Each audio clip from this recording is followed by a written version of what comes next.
اشرح لي صدري ويسر لي أمري واحلل عقدة من لساني يفقهوا قولي.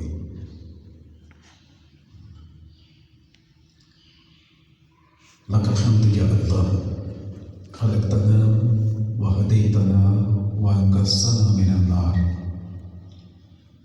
والصلاة والسلام عليك يا رسول الله، لقد بلغت الرسالة وأديت الأمانة ونصحت الأمة ومحوت الظلم، وعلى آلك وأصحابك وأزواجك يا حبيب الله. قال الله تبارك وتعالى في الكلام المجيد: فاصبر صبرا جميل، صدق الله العلي العظيم. وقال في مقام آخر: إن الله مع الصابرين.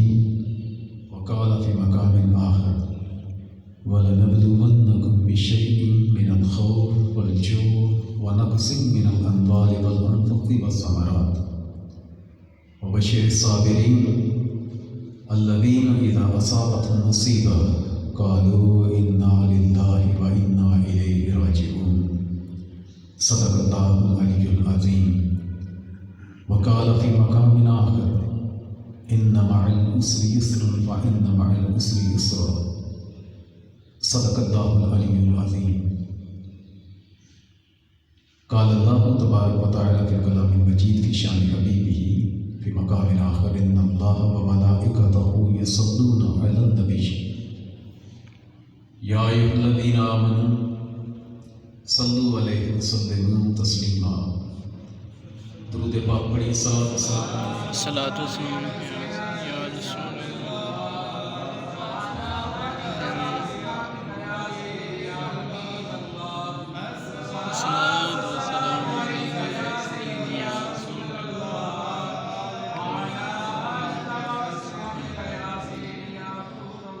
مولاي صل وسلم دائما سرمدا على حبيبك خير الخلق كلهم، منزه عن شريك في محاسنه، فجوهر الحسن فيه غير منقسم. يا رب بالمصطفى بلغ مقاصدنا واغفر لنا ما مضى يا واسع الكرم. اللہ جل جلالہ وعظم نوالہ وعظم ذکرہ وأتم برہانہ وأجل شانہ کی حمد و ثنا اور سرور کائنات، مغفر موجودات، زینت وزن کائنات، قائد المرسلین، خاتم النبیین، احمد مجتبیٰ جناب محمد مصطفیٰ صلی اللہ علیہ وسلم کی بارگاہ اقدس میں ہدیہ درود و سلام عرض کرنے کے بعد اللہ کریم کی بارگاہ میں دعا ہے کہ ہم سب کو قرآن اور سنت کی سمجھ عطا فرمائے۔ سامعین محتشم، آج کے درس کا موضوع ہے راہ دین میں مشکلات کا سامنا اور ان کا اجر۔ اللہ عز و جل نے قرآن کریم برہان رشید میں ارشاد فرمایا: فاصبر، محبوب صبر کیجئے، صبر جمیل، صبر کرنا بڑی اچھی بات ہے۔ ایک جگہ پر اللہ عز و جل نے ارشاد فرمایا صبر کرنا اچھی بات ہے، اچھا طریقہ ہے، خوبصورت انداز ہے۔ کیوں خوبصورت انداز ہے؟ ان اللہ مع الصابرین، کہ جو صبر کرتا ہے اللہ اس کے ساتھ ہوتا ہے۔ سورہ بقرہ میں اللہ عز و جل نے ارشاد فرمایا: وَلَنَبْلُوَنَّكُمْ بِشَيْءٍ مِّنَ الْخَوْفِ وَالْجُوعِ وَنَقْصٍ مِّنَ الْأَمْوَالِ وَالْأَنفُسِ وَالثَّمَرَاتِ۔ فرمایا کہ ہم تمہیں آزمائیں گے۔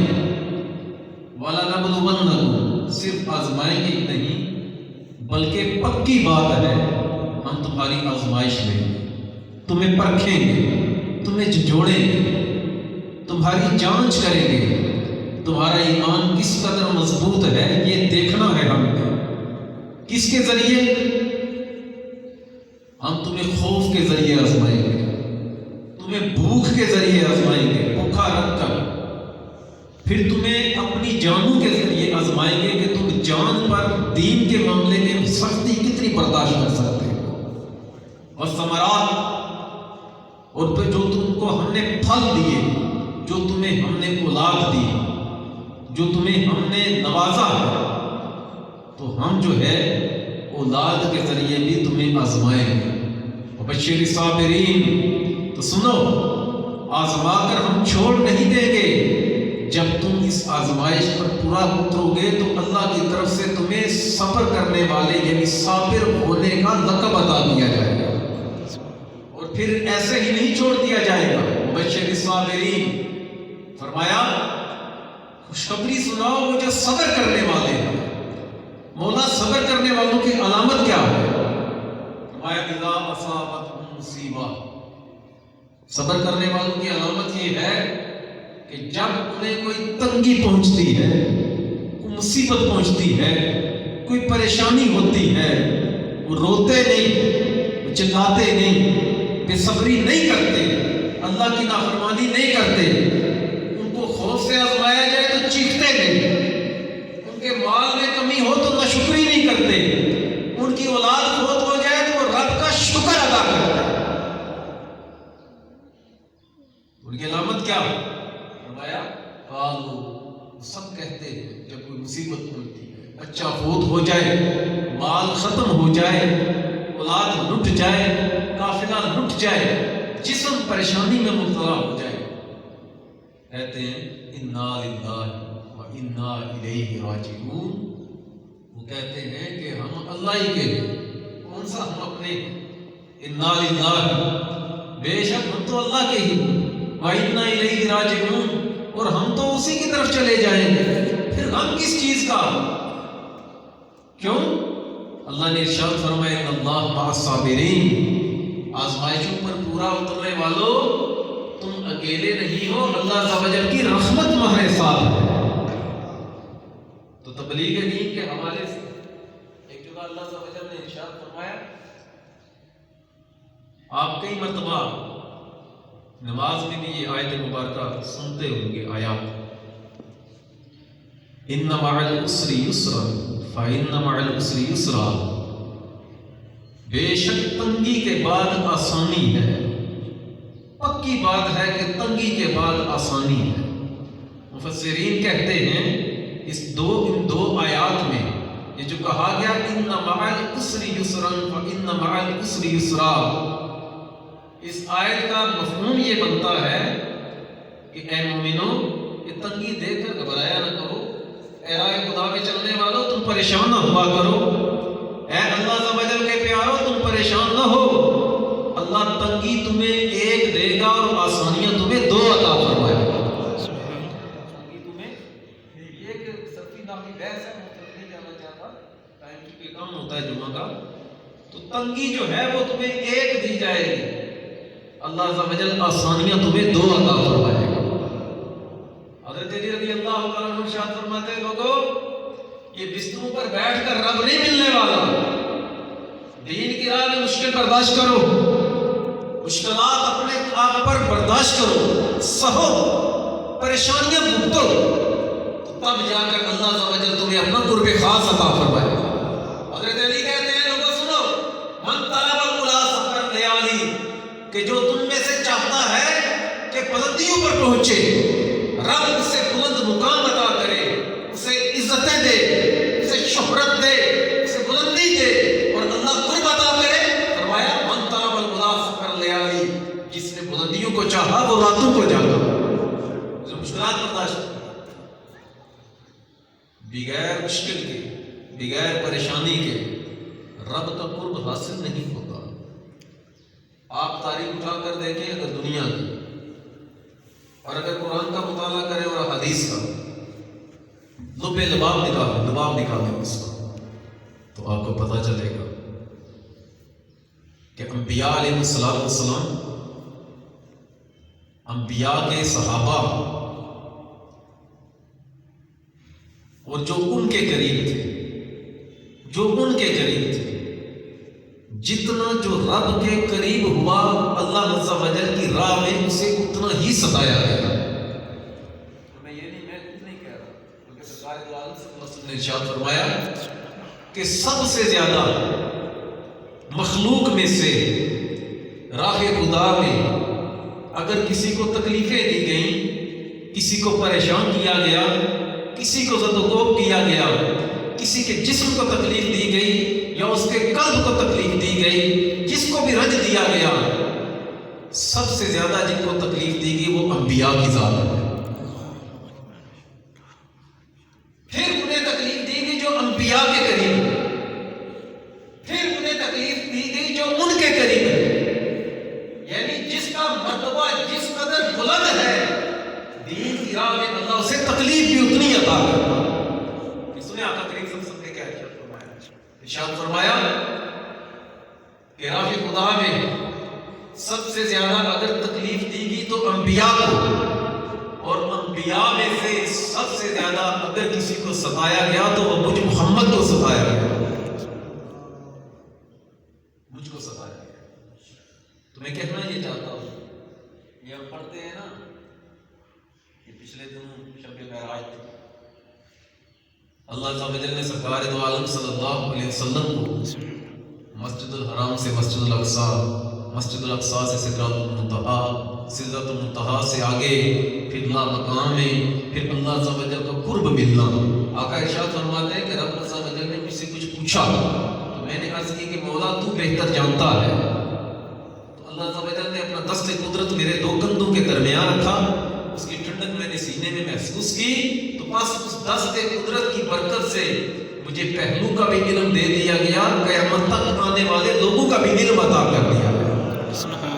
اگلی بات، آقا کریم صلی اللہ علیہ وسلم کو جنت کی دکھائی گئی، مشاہدہ کروایا گیا، آقا کو دوزخ کی دکھائی گئی، مشاہدہ کروایا گیا۔ آقا کریم صلی اللہ علیہ وسلم نے مختلف فرشتوں کو دیکھا، آقا کریم صلی اللہ علیہ وسلم نے پہلے آسمان سے ساتویں آسمان کی سیر کی، حتیٰ کہ یہاں تک ہوا کہ اللہ عز و جل نے آقا کریم صلی اللہ علیہ وسلم کو بے حجاب اپنا دیدار عطا فرمایا۔ کیا یہ ویسے ہو گیا؟ کیا یہ ویسے مل گیا؟ پہلی بات یہ کہ یہ رب عز و جل کا فیصلہ ہے، دوسری بات یہ کہ قیامت تک کے آنے والے ہر بندے کو سبق کہ لوگوں جو سب سے زیادہ دل پسند تھا مجھے وہ میں نے اپنے محمد کو عطا فرمایا، کیونکہ محمد کا دل وہ دل ہے کہ قرآن کا نزول بھی برداشت کر سکتا ہے اور لوگوں کے تانے بھی برداشت کر سکتا ہے۔ جب قرآن کا نزول ہوا 40 برس کی عمر میں اظہار نبوت کیا، لوگ مخالف ہوئے، حتیٰ کہ ایک روایت میں آتا ہے کہ سرکار دو عالم صلی اللہ علیہ وسلم مجاز کے بازار میں تشریف لے جا رہے تھے، ابو لہب پیچھے پیچھے تھا، آقا کریم صلی اللہ علیہ وسلم کو اللہ پتھر مارنا، آپ کی جو ٹانگیں مبارک پر پتھر مارنا، سرکار دو عالم صلی اللہ علیہ وسلم فرماتے کہ لوگوں قولوا لا الہ الا اللہ، کہو کہ اللہ ایک ہے، اللہ کے سوا کوئی معبود ہی نہیں۔ لوگوں کو توحید کی طرف آقا بلاتے، کفار مکہ کو جو ہے وہ دین کی طرف بلاتے، آقا آگے اعلان کرتے کہ لوگوں کہو لا الہ الا اللہ، کامیاب ہو جاؤ گے۔ تو پیچھے پیچھے ابو لہب تھا جو سرکار دو عالم صلی اللہ علیہ وسلم پر پتھر برساتا، اور ایک روایت میں ہے کہ آپ پر مٹی پھینکتا، اور سرکار دو عالم صلی اللہ علیہ وسلم پتھروں کی وجہ سے اتنے زخمی ہو جاتے کہ سرکار دو عالم صلی اللہ علیہ وسلم کی پنڈلیاں مبارک زخمی ہوتی، خون بہتا، اور خون مبارک سے آپ کے جوتے مبارک جو ہے وہ بھی تر گیا۔ لیکن آقا دین کی تبلیغ چھوڑی، پھر کیا ہوا؟ سرکار دو عالم صلی اللہ علیہ وسلم نے جب یہ اعلان کیا نا توحید کا، رسالت کا، تو سرکار دو عالم صلی اللہ علیہ وسلم طائف کے میدان، طائف کے علاقے میں تشریف لے گئے فقیر والوں کے پاس، وہاں 3 بھائیوں کی حکومت تھی، انہوں نے نہ صرف نبی پاک صلی اللہ علیہ وسلم کی تبلیغ کا مذاق اڑایا بلکہ قباش لڑکوں کو پیچھے لگایا کہ سرکار دو عالم صلی اللہ علیہ وسلم کو پتھر مارے، وہ سرکار دو عالم صلی اللہ علیہ وسلم کو چلتے ہوئے پتھر مارتے۔ آقا کریم صلی اللہ علیہ وسلم کا جسم اقدس بالخصوص آپ کی ٹانگیں مبارک زخمی ہوئی، پنڈلیاں زخمی ہوئی، جوتے مبارک جو تھے وہ خون سے تر ہو گئے، سرکار دو عالم صلی اللہ علیہ وسلم حتیٰ کہ گر پڑے، تشریف لے گئے زمین پر، نقاہت آ گئی۔ تو پھر وہ کیا کرتے کہ وہ پھر نبی پاک صلی اللہ علیہ وسلم کو دونوں بازو مبارک سے پکڑ کر پھر اٹھاتے، چلاتے اور سارا پتھر مارتے۔ نبی پاک صلی اللہ علیہ وسلم کئی مرتبہ ارشاد فرمایا کرتے کہ طائف سے سخت دن میں نے کبھی نہیں دیکھا، لیکن آقا کریم صلی اللہ علیہ وسلم نے وہ پتھر کھائے، تکلیف برداشت کی، تو کیوں کی کہ اللہ عز و جل کا پیغام دنیا تک پہنچانا تھا۔ اچھا، طائف کے میدان میں یہ کام ہوا، پھر یہاں تک ہوا کہ سرکار دو عالم صلی اللہ علیہ وسلم جب بیت اللہ شریف میں نماز ادا کرتے تو آقا کریم صلی اللہ علیہ وسلم پر کئی مرتبہ آنے تو کسے ہی جاتے، ایسا بھی ہوا کہ سرکار دو عالم صلی اللہ علیہ وسلم کی پشت مبارک پر اونٹنی کی اوجڑی کو لا کر رکھ دیا گیا، وہ اس کی غلاظت سمیت۔ ایسے بھی ہوا کہ ایک مرتبہ نبی پاک صلی اللہ علیہ وسلم نماز ادا فرما رہے تھے تو آقا کریم صلی اللہ علیہ وسلم کی گردن مبارک میں چادر ڈال کر اس طرح بروڑا دے کر کھینچا گیا کہ نبی پاک صلی اللہ علیہ وسلم کی سانس مبارک ہوئی۔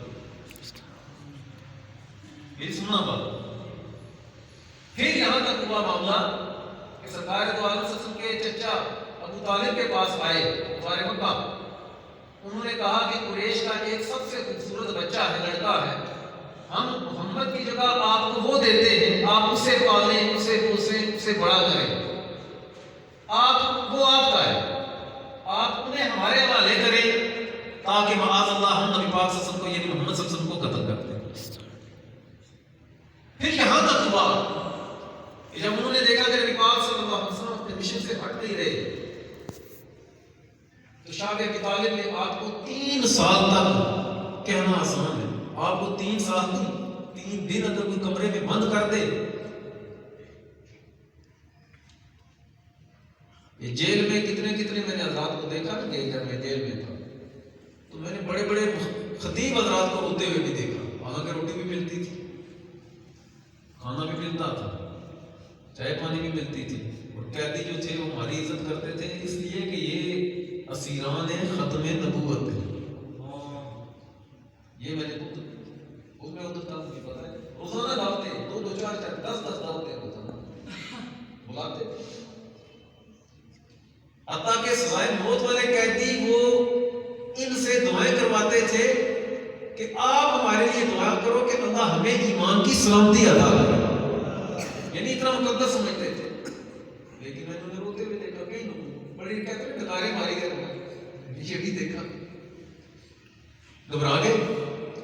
شاہ ابی طالب نے نبی پاک صلی اللہ علیہ وسلم کو آپ کے خاندان سمیت 3 سال تک سمجھے محصور کر دیا گیا، مکمل سوشل بائیکاٹ، تانا پانی بند کر دیا گیا، نہ کوئی آپ کو کچھ دے سکتا اور نہ اس خاندان سے کچھ لے سکتا، حتیٰ کہ بچے پیاس سے اور بھوک سے بلکتے درختوں کے پتے کھا کر اور چمڑوں کے ٹکڑے چبا کر بنو ہاشم نے، بنو عبد المطلب نے وہاں پر گزارا کیا۔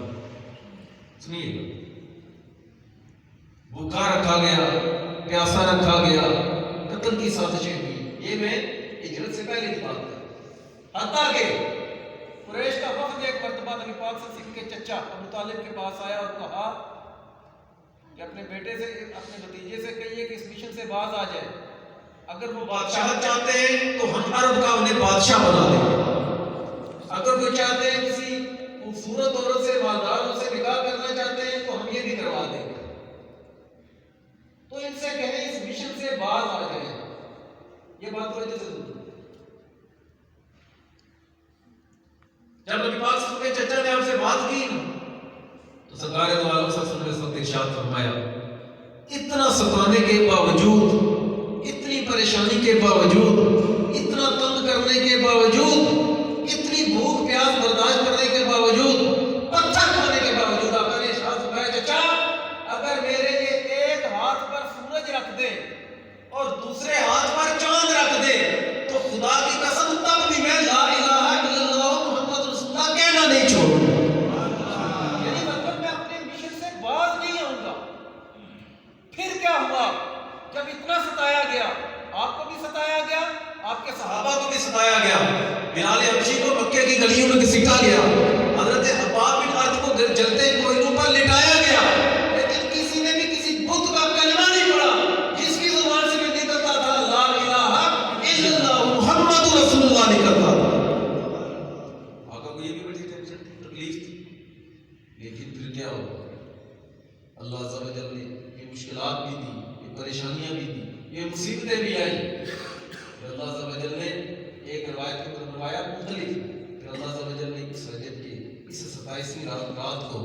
سرکار دو عالم صلی اللہ علیہ وسلم کے قلب انور کو سکون دینے کے لیے معراج کا تحفہ عطا ہوا۔ سبحان یعنی مشکل کے بعد آسانی ہے، مشکل کے بعد آسانی ہے۔ جو جتنا ستایا جائے گا راہ دین میں، اللہ عز و جل اس سے اتنا ہی نوازے گا، انعام عطا کرے گا۔ تو ہم لوگ سمجھتے ہیں جیسے حضرت ابراہیم بن ادم رحمۃ اللہ علیہ، آپ پہلے فقیر تھے، جھوپڑی میں رہتے تھے، کہ بادشاہ بن دربار لگا ہوا تھا، بلکہ رات کا ٹائم تھا، سو رہے تھے، بلکہ کے بادشاہ تھے۔ اس دور میں محل جو ہے، ابھی بھی آپ پرانے اگر تعمیرات پرانی دیکھیں نا تو محل، وہ پرانے مکان، وہ حویلیاں، رہائش گاہیں، وہ بڑی بڑی بلند ہوتی تھی، اونچی ہوتی تھی۔ تو آپ کو محسوس ہوا کہ محل کی چھت پر کوئی بندہ دوڑ رہا ہے، محل کی چھت پر کوئی بندہ دوڑ رہا ہے۔ آپ محل کی چھت پر گئے تو دیکھا ایک بندہ ادھر دوڑ رہا ہے، کبھی ادھر دوڑ رہا ہے، کبھی ادھر، ایسے لگا جیسے وہ کسی کو کوئی تلاش کر رہا ہے، کچھ ڈھونڈ رہا ہے۔ آپ بتائیں خدا، بات سن، کس کو ڈھونڈ رہا ہے؟ کہا میرا اونٹ گم ہو گیا ہے، میں اس اونٹ کو یہاں پر تلاش کر رہا ہوں۔ بیوقوف، کبھی یہ بھی سنا ہے کہ اونٹ کسی محل کی چھت پر چڑھے؟ اونٹ کوٹھے پر نہیں چڑھ سکتا نا، لمبا ہوتا ہے، ٹانگیں لمبی ہوتی ہیں، لیکن وہ سیڑھیاں نہیں چڑھ سکتا۔ بیوقوف، کبھی اونٹ بھی کسی گھر کی چھت پر چڑھے؟ یہ تو ماننے والی بات ہے۔ اس نے کہا ابراہیم، اگر تم نرم بسترے پر خدا کو ڈھونڈ سکتا ہے نا تو میں بھی اونٹ کو تیرے گھر کی چھت پر ڈھونڈ سکتا ہوں۔ یعنی نرم بستروں پر خدا نہیں ملا کرتا۔ آپ تاریخ عالم اٹھا کر دیکھیں کہ دین کی راہ میں نام اسی کا زندہ رہا جس نے دین کی راہ میں پریشانیاں برداشت کی، اور نبوت کے منصب کا سبق ہی یہی ہے، قیامت تک کے آنے والے تمام مبلغین کو، تمام علماء کو، کہ جب تم حق کا نعرہ بلند کرو گے تو تمہیں ستایا جائے گا، اور قرآن نے یہی کہا کہ ہم تمہیں آزمائیں گے، بھوک سے بھی، خوف سے بھی، اپنی تمہاری جانوں پر بھی پریشانیاں آئیں گی، تمہارا مال بھی، اس کو بھی جو ہے اس کے ذریعے بھی آزمائیں گے، تمہاری اولادوں کے ذریعے بھی آزمائیں گے۔ اگر تو ہوگے کامیاب تو ہو جاؤ گے صابر، اور اگر بن گئے صابر، وبشر الصابرین، صابرین کے لیے خوشخبری۔ مولا کون سی خوشخبری؟ سب سے بڑی خوشخبری یہ، ان اللہ مع الصابرین، تمہیں جنت ملنا تو بعد کا معاملہ ہے، اللہ عز و جل دنیا میں ہی تمہیں اپنا ساتھ عطا فرماتا ہے۔ سبحان دنیا میں ہی ساتھ عطا ہے۔ تو جس نے دین کی راہ میں پریشانی برداشت کی، اللہ عز و جل نے اس سے مقام عطا کیا۔ یہ تو سرکار دو عالم صلی اللہ علیہ وسلم کی ذات اقدس کی بات ہے۔ آقا کریم صلی اللہ علیہ وسلم نے عشق کی بارگاہ میں صحابی حاضر میں عرض کیا، آقا مجھے آپ سے محبت ہے۔ فرمایا غور کر لیں کیا کہہ رہے ہیں۔ پھر عرض کیا، آقا مجھے آپ سے محبت ہے، غلامی رسول میں موت بھی قبول۔ کہتے ہیں نا ہم لوگ، اعلیٰ حضرت رحمۃ اللہ علیہ کسی جگہ موجود تھے، کوئی محفل تھی یا کوئی مجمع تھا، وہاں پر کسی نعتخواں نے ایک شعر پڑھا، اس نے شعر پڑھا تو اس نے دوران نعت اس نے کہا، آقا مفہوم بتا رہے ہیں، آپ پر میری جان بھی فدا، آپ پر میرا مال بھی فدا، آپ پر میری اولاد بھی فدا، آقا آپ کے قدموں پر میرا سب کچھ فدا ہے۔ تو اعلیٰ حضرت نے سب کی بات ارشاد فرمایا رک، اگر تو تم اتنا کر سکتا ہے تو پھر یہ شعر پڑھ، اگر نہیں کر سکتا تو اتنی بڑی ہستی کے ساتھ جھوٹ مت بول۔ بات سمجھ آ رہی ہے؟ یہ کچھ کر سکتا ہے نا، جان بھی فدا، مال بھی فدا، اولاد بھی فدا، سب کچھ فدا، سب کچھ قربان۔ اگر تو کر سکتا ہے تو یہ شعر پڑھ، اگر تو نہیں پڑھ کر سکتا تو اتنی بڑی ہستی کے بارے میں جھوٹ مت بول، اتنی بڑی ہستی کے بارے میں جھوٹ مت بول۔ تو میں کہنا یہ چاہتا ہوں، سرکار دو عالم صلی اللہ علیہ وسلم کی بارگاہ میں جب صحابی نے عرض کیا، آقا مجھے آپ سے محبت ہے، فرمایا غور کر لیں کیا کہہ رہا ہے، عرض کیا آقا محبت ہے، میں غور کر لے کیا کہہ رہے ہیں؟ عرض کیا کا محبت ہے؟ فرمایا اگر مجھ سے محبت ہے نا تو مشکلات کے لیے تیار ہو جائے. کیا سمجھتا ہے کہ میری محبت کسی کے دل میں ہو اور اس کو ستایا نہ جائے, اس کو تنگ نہ کیا جائے. حضرت بلال حبشی کے بارے میں آپ نے کئی مرتبہ پڑھا ہوگا, تو گلیوں میں گھسیٹا گیا, تختی ریت پر لٹایا گیا, تختے صحرا میں ان کو لٹایا گیا, لوہے کا لباس پہنا کر دھوپ پہ بٹھا دیا گیا, بڑا ستایا گیا. لیکن آپ کی معراج کیا عشق کی, اور آپ کا مقام و مرتبہ کیا. اگر ارشاد فرمایا بلال کیا وجہ ہے کہ میں جب بھی جنت میں جاتا ہوں مجھے آگے تیرے قدموں کے چلنے کی آواز آتی ہے, تیرے جوتوں کی آواز سفراہٹ اس جنت میں سنائی دیتی ہے. جب بیت اللہ شریف مکہ شریف فتح ہوا نا, اس وقت حضرت صدیق اکبر بھی موجود تھے, حضرت عمر فاروق بھی موجود تھے, حضرت علی بھی موجود تھے, دیگر صحابہ کرام موجود تھے. 10,000 سے زائد صحابہ کرام کا مجمع وہاں پر تھا. لیکن سرکار دو عالم صلی اللہ علیہ وسلم نے جب اذان کی باری آئی نا بیت اللہ کی چھت پر چڑھنے کی, کہ وہاں پر جا کر اللہ عز و جل کی وحدانیت کا اقرار کرو, رب عز و جل کی بڑائی بیان کرو, تو حضرت صدیق اکبر کو چھت پر نہیں چڑھایا, حضرت عمر فاروق کو چھت پر, کعبے کی چھت پر نہیں چڑھایا, کسی اور صحابی کو نہیں چڑھایا, بلکہ آقا کریم صلی اللہ علیہ وسلم نے اس کعبے کی چھت پر پہلی مرتبہ چڑھ کر آذان دینے کے لیے جس کو حکم ارشاد فرمایا وہ حضرت بلال کی ذات ہے. وہاں پر بڑے بڑے سردار موجود تھے. کسی نے کہا جی یہ تو غلام تھے, یہ تو غلام تھے, تو یہ کعبے کی چھت پر کسی سردار کو حکم ارشاد فرماتے. تو نبی پاک صلی اللہ علیہ وسلم پر قرآن کی آیت اتری, ان اکرمکم عند اللہ اتقاکم. لوگوں, رب کی بارگاہ میں عزت والا وہ ہے جس کو اللہ عز و جل نے صاف پاک دل عطا فرمایا ہوگا. آپ تقوی کی تعریفات میں پڑھے کہ تقوی کہتے کس کو ہے, تو جامع کی تعریف یہ ہے کہ جس کے سینے میں سرکار کی جتنی زیادہ محبت ہوگی وہ اتنا زیادہ متقی پرہیزگار ہوگا. تقوی والا جس نے بھی مشکلات برداشت کی دین کی تبلیغ کے لیے یا دین کی راہ میں, وہ کوئی عالم ہے, کوئی عوام میں سے, مسجد کا امام ہے, کوئی پیر ہے, کوئی مقتدا ہے, کسی بھی منصب پر ہے, جب تک دین کی راہ میں اس پر پریشانیاں نہ آئے تو کھڑے ہو کر اپنے آپ پر غور کریں, اپنے آپ پر غور کریں. ہم بتاتے ہیں داتا صاحب رحمۃ اللہ علیہ کی کرامات سناتے ہیں جی, راوی کے کنارے آپ داتا بیٹھے, ہندوؤں کی بارات گزر رہی تھی, انہوں نے پوچھا یہ ہم نے کسی جگہ جانا ہے, ہمیں راستہ دکھا دیں. تو ہم کہتے ہیں کرم پہ بیان کرتے ہیں داتا صاحب رحمۃ اللہ علیہ سے, انہوں نے یہاں سے بیٹھ کر یہاں پر راوی کے کنارے سے بیٹھ کر ان ہندوؤں کی بارات کو سرکار کے روزے کی زیارت کروا دی. ہم یہ پڑھتے ہیں, ہم خواجہ نصیر الدین چراغی دیوی رحمۃ اللہ علیہ کے حوالے سے پڑھتے ہیں. ہم پڑھتے ہیں کہ خواجہ صاحب جو تھے ان کے قوم کو خواجہ غیث الدراز نے بوسہ دیا, تو اللہ عز و جل نے عالم ملکوت, عالم جبروت, عالم ناسوت اور عالم لاہوت, مختلف عالموں کے نام ہیں, اللہ عز و جل نے سب کے سب جو ہے وہ حضرت خواجہ غیث الدراز کے سامنے کر دیے.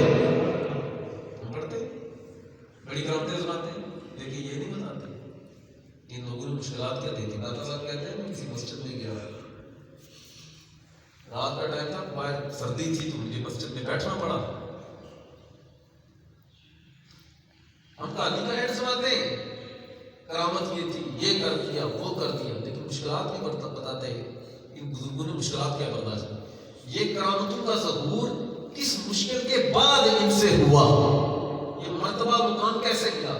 دادا صاحب فرماتے ہیں میں اس مسجد میں بیٹھا نا, تو وہاں پر کچھ اور بھی درویش بیٹھے تھے, تو کچھ چھلکے کچھ پھل کھا رہے تھے, تو پھل کھاتے اور چھلکے میرے منہ پر مارتے, جو چھلکے ہوتے ہیں وہ میرے منہ پر مارتے, کبھی 1, کبھی 2, کبھی 3, کبھی 4. تو کہتے ہیں ساری رات وہاں پر بیٹھا ہوا میں برداشت کرتا رہا.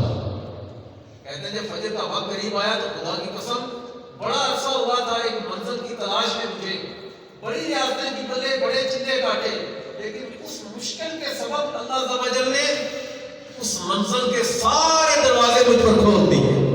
ہم خواجہ نصیر الدین چراغی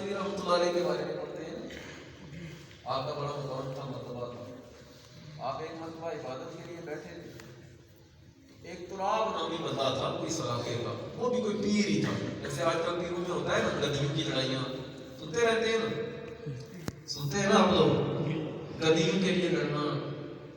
یہ کہتا ہے میں وقت کا بوس ہوں، دوسرا گدی جی کہتا ہے میں وقت کا بوس ہوں، تیسرا کہتا ہے جی میں وقت کا بوس ہوں. سارا گدوں کا مسئلہ ہوتا ہے، آستانوں پر نذرانوں کا مسئلہ ہوتا ہے، آستانوں پر نذرانوں کا مسئلہ ہوتا ہے. تو خواجہ صاحب جو ہے وہ عبادت فرما رہے تھے تو وہ بندہ آیا، اس نے خواجہ صاحب پر نہ حملہ کیا خنجر سے. خواجہ نصیر الدین چراغ دہلوی رحمۃ اللہ علیہ آپ خواجہ محبوب الہی کے خلیفہ تھے. گیٹی ہوئی وہ بندہ بھاگ کر گلی سے جا رہا تھا، لوگوں نے دیکھا کپڑوں کے ساتھ خون لگا ہوا ہے. پتہ نہیں کیا مسئلہ، تو پکڑ دیا، کہا کس کو مار کے آیا ہے. جب لوگوں نے چترول کی تو اس نے بتایا کہ میں تو ان پر حملہ کر کے ہم کو استغفر قتل کر دیا. لوگ بھاگ آپ کے پاس ہوتے تو آپ سے مسلے تو تھے پڑے ہوئے، تو خون نکلنے کی وجہ سے آپ کی نقاہت بہت آ گئی تھی. تو لوگوں نے آپ کو اٹھایا، آپ کی جو ہے وہ زخم وغیرہ جو ہے وہ کیا. لوگوں نے سمجھا کہ اب آپ کی شہادت ہو جائے گی. تو آپ نے ارشاد فرمایا لوگوں ابھی میرا وقت نہیں آیا، لہٰذا میرے والے سے پریشان ہو، مجھے بتاؤ مجھ پر حملہ کس بندے نے کیا. لوگوں نے کہا حضرت آپ اپنی بات نہ کریں، آپ کے لیے نقصان دہ ہے. تو بندہ ہم نے پکڑا ہوا ہے، جب آپ ٹھیک ہوں گے تو آپ کے پاس لے آئیں گے. آپ نے فرمایا نہیں سکھاؤ. جب آپ کے پاس لایا گیا تو آپ نے کہا تراب مجھے بتا تو صحیح تو نے مارا کیوں.